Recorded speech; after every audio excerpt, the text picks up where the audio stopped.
En Afrique, beaucoup d'aides ont pour but de lutter contre la faim ou la pauvreté. Groupe Développement Acting for Life, plutôt que de guérir par des actions d'urgence, préfère prévenir ces différents problèmes. C'est dans cette perspective qu'est né le PAP, le projet d'appui à la productivité de l'élevage.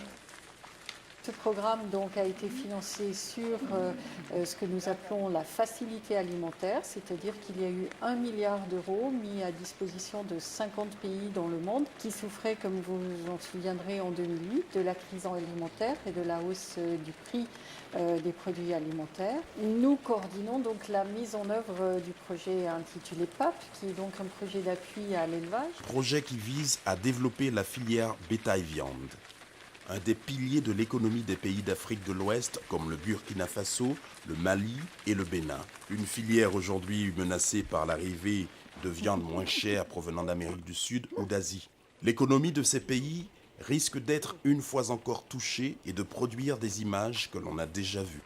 Grâce aux 4 millions d'euros financés par l'Union européenne, ce projet novateur, agissant dans 3 pays différents avec l'aide de 7 partenaires sur le terrain, a pu voir le jour.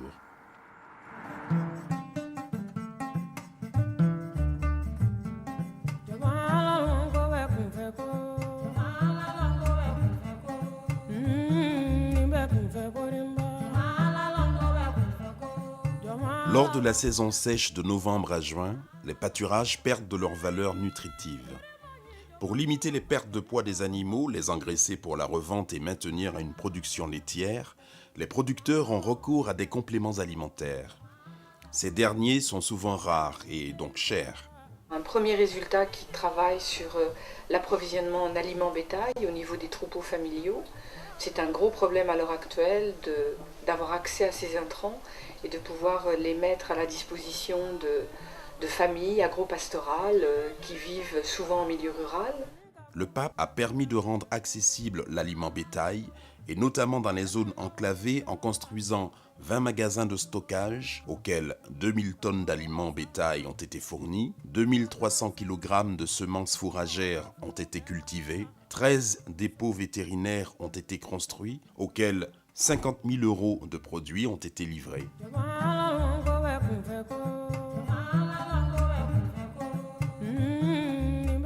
Aussi, des associations de femmes ont été formées à la fabrication et à la commercialisation de pierres alléchées qui constituent un autre complément alimentaire important pour le bétail. Leur vente permet de créer des revenus non négligeables. Les associations de femmes peuvent ainsi mettre en œuvre des actions améliorant leurs conditions de vie.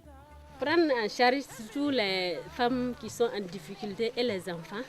Et avec ces revenus, en tout cas, je pense qu'au niveau de la commune, surtout avec les membres de l'association, en tout cas, nos conditions de vie vont changer.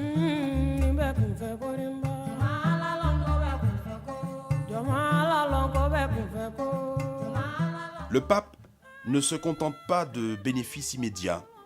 Les effets positifs qu'il procure s'inscrivent, comme le veut son esprit, de manière durable. Un projet d'urgence aurait pu donner comme ça des tourteaux de coton, mais l'objectif de tout ce programme a été de réfléchir depuis le début avec les différents partenaires à la possibilité de pérenniser cette activité pour qu'après ces 22 mois, ils puissent eux-mêmes recommander des tourteaux de coton, de l'aliment bétail. On a bien évidemment des bénéficiaires directs, ceux qui ont accès à cet aliment bétail, qui vont le chercher au niveau des 20 dépôts construits, mais également des bénéficiaires indirects, ceux qui continuent à s'approvisionner chez les commerçants, étant donné que les commerçants ont été obligés de baisser leurs prix pour s'aligner sur les prix d'aliments bétail subventionnés. Donc la baisse, ça a été en moyenne de 500 francs CFA, alors ce qui est loin d'être négligeable pour un éleveur modeste. 500 francs CFA, c'est grosso modo la nourriture de la famille pendant 2 à 3 jours en termes de céréales. Mais on n'a jamais eu ça. Voilà le magasin aujourd'hui.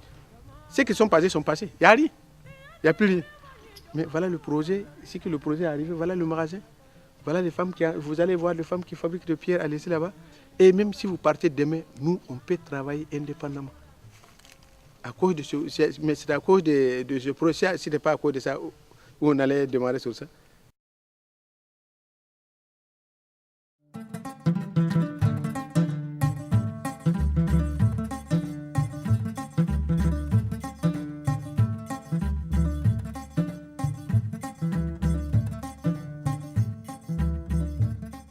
Le pape, dans le cadre de ce deuxième résultat, a négocié et balisé plus de 1060 km de pistes, aménagé 12 puits pastoraux, 5 aires de repos et 4 aires de pâture.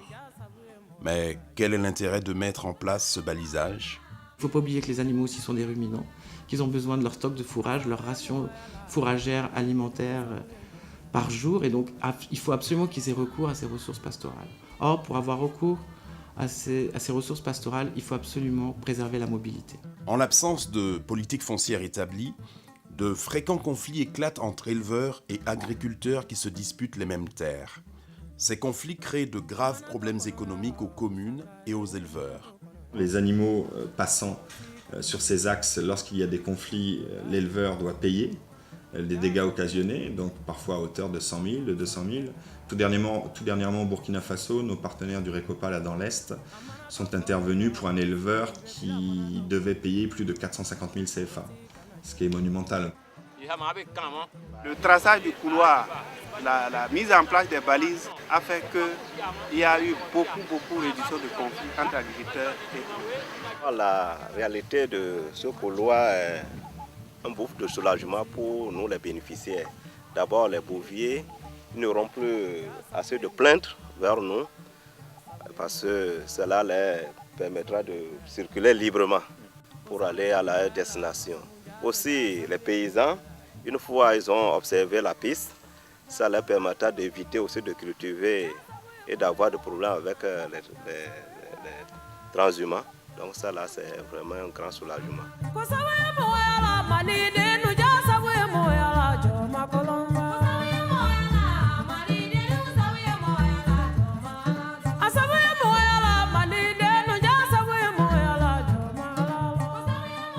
Le balisage des pistes de commercialisation et de transhumance a eu un impact bénéfique sur les conflits. Le pape a trouvé des solutions en agissant différemment. Il y a beaucoup de projets qui ont une approche par les conflits. Ce programme, il ne parle pas de conflits, mais en tous les cas, en sécurisant des pistes, en assurant la mobilité, en travaillant sur des débats informés, on prévient d'éventuels conflits.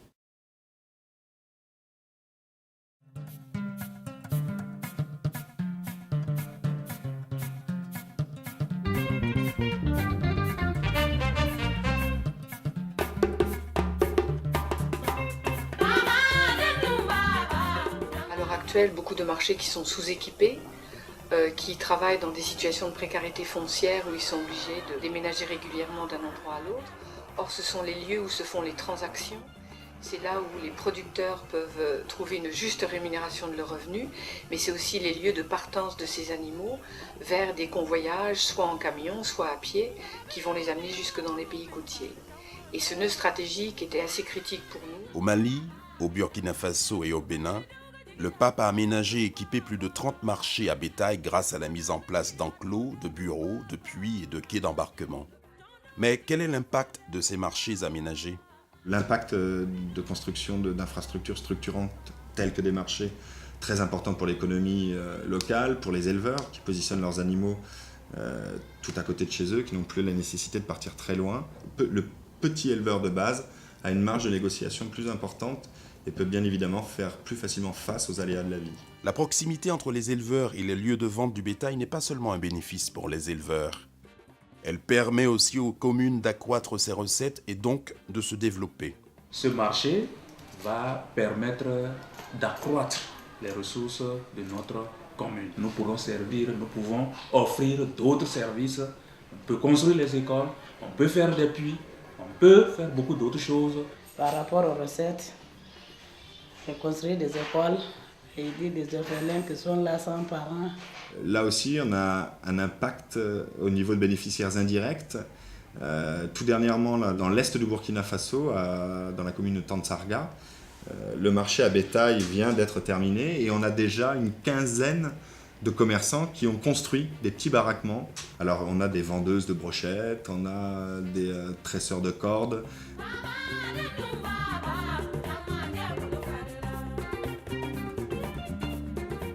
Du petit éleveur aux communes jusqu'aux États, les marchés à bétail de proximité créés par le pape ont permis un développement et un essor économique pour tous ces acteurs. De plus, en renouvelant l'image des comités de gestion des marchés, L'emploi dans la filière s'est développé et stabilisé. Des bénéfices difficilement mesurables, mais dont la portée dépasse déjà les attentes. Si que le marché a bouché, la faille que le marché a bouché, là, nous, on ne peut pas la définir, parce que c'est trop. Ce marché, je le dis et je le répète, c'est plus qu'un joyau, mais un levier, je dirais, de développement pour notre commune. Vous allez, même si vous ne demandez pas à quelqu'un, vous allez savoir qu'est-ce que le marché a rapporté quelque chose de la Copiega. Parce que vous allez trouver que tout le visage est changé.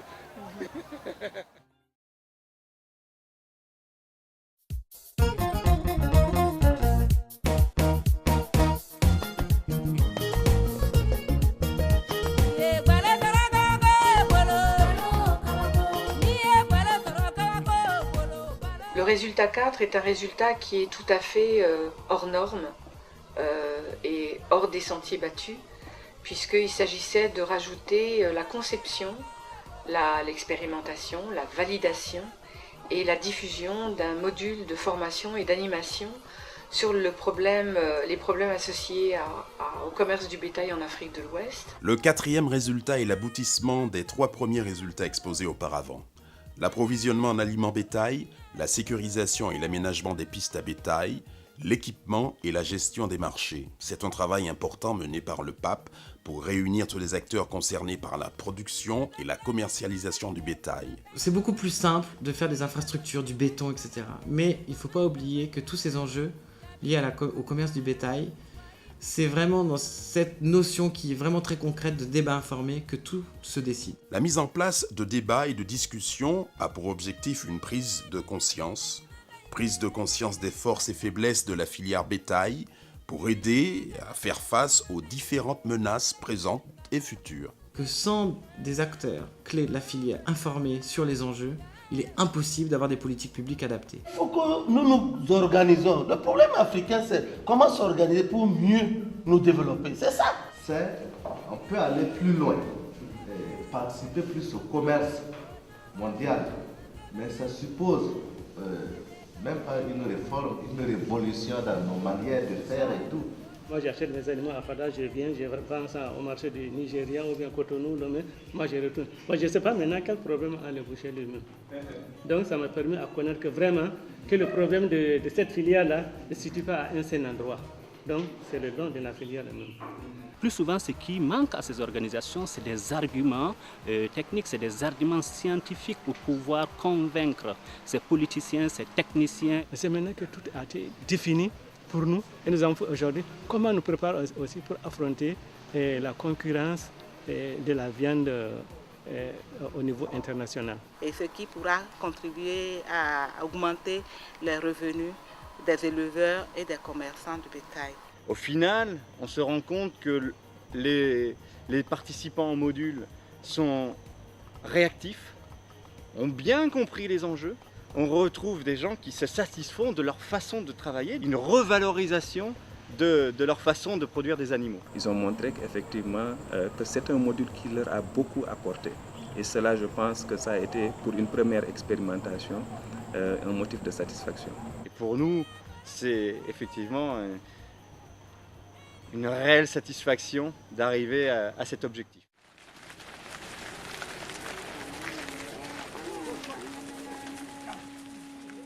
Quel est l'avenir?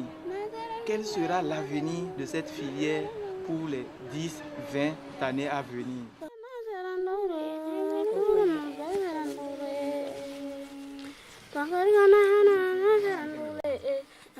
Si nous ne nous appliquions pas dans la manière de production de nos bétails, nous risquons de disparaître.